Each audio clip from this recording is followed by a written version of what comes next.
Don't forget to comment, like, and subscribe. It only takes about 1 second to subscribe to my channel and give my video a like. It really helps with the algorithm. And thank you so much for the support and trusting me with your basketball shoe reviews.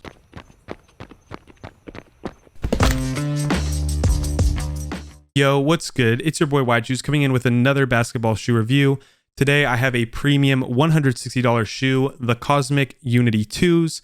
This is the coconut milk colorway. And yeah, let's just get right into the shoe. Now, I'm going to start with what I like the most about the shoe and go down to what I like the least about the shoe. And just before I go into that list, I want to say that this shoe is a solid performer.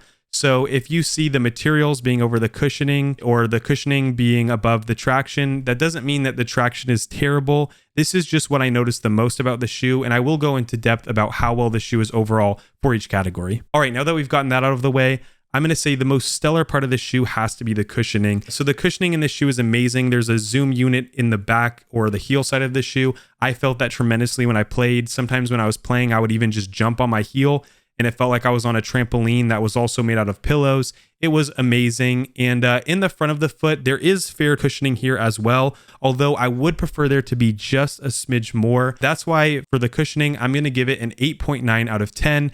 This is probably going to be one of the best cushioned shoes right behind the LeBrons. I'm hoping the next LeBrons will maintain their cushion that they've historically had.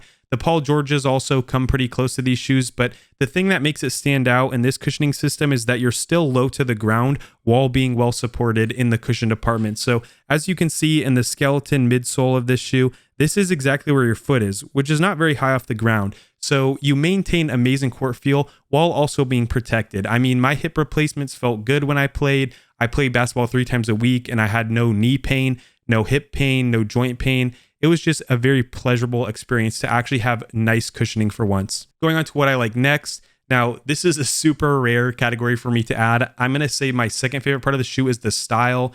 Now, I usually never care about the style, and I think it is a little bit ridiculous when people say they would never buy an amazing performing shoe because it's ugly. However, we get lucky with the Cosmic Unity 2s because this is an outstandingly good looking shoe.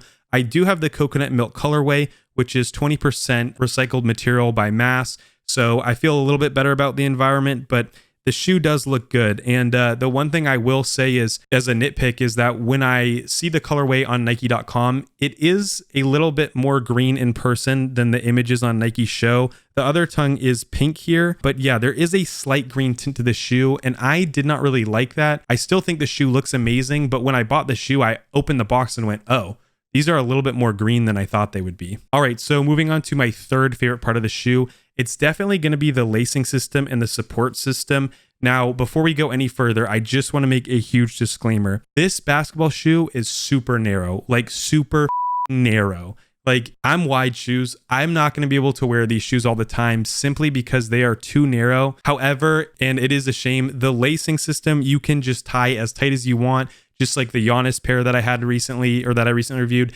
These shoes, especially with this tongue and this lacing system, you can tie them as tight as you want and you won't have any of that top foot pain or constriction. And also there's great arch support, there's great heel support, and the middle of your foot is locked into the shoe pretty well. So unfortunately, the style is good, the cushioning's good, the lacing system's good, the support system's good, but the shoe is very narrow. And I would say if you're a wide footer, go up half a size.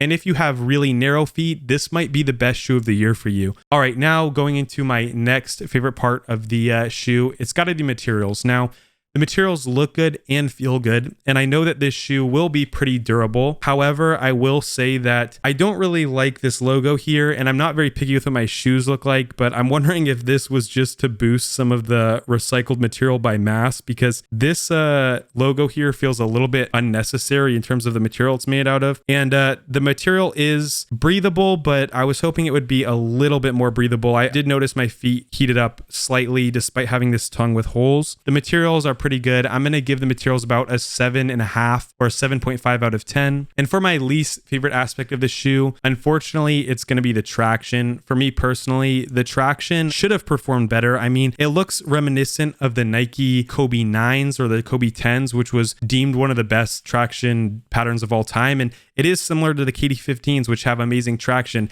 I don't know if the lack of a translucent or transparent bottom is what is to blame for the traction's underperformance, but the traction is just a little bit too average for a premium shoe. For me personally, I'm going to have to rate the traction like a 7 out of 10. I think on dusty courts, you're going to have a bit of a bad time, but on clean courts, you should just manage. For me personally, dust did not really accumulate. It's just that the traction was never stellar. I was not getting crazy bites. I felt a little bit slippery on the court sometimes. And yeah, it's just a little bit disappointing for a $160 shoe. Now, overall, what is my overall consensus on the shoe? Well, I do think this shoe is an amazing performer. I think the cushioning is great. And I think if you have narrow feet, it's a buy. If you have wide feet or you're a wide shoes warrior like me, I would say don't buy this shoe. For $160, I think we should just be getting a little bit better performance from traction and from fit. I mean, the shoe's narrow and the traction underperforms a little bit. If these shoes go on sale and they're less than $160, I would recommend buying them. But at $160, there are better shoes available, mainly the KD15s.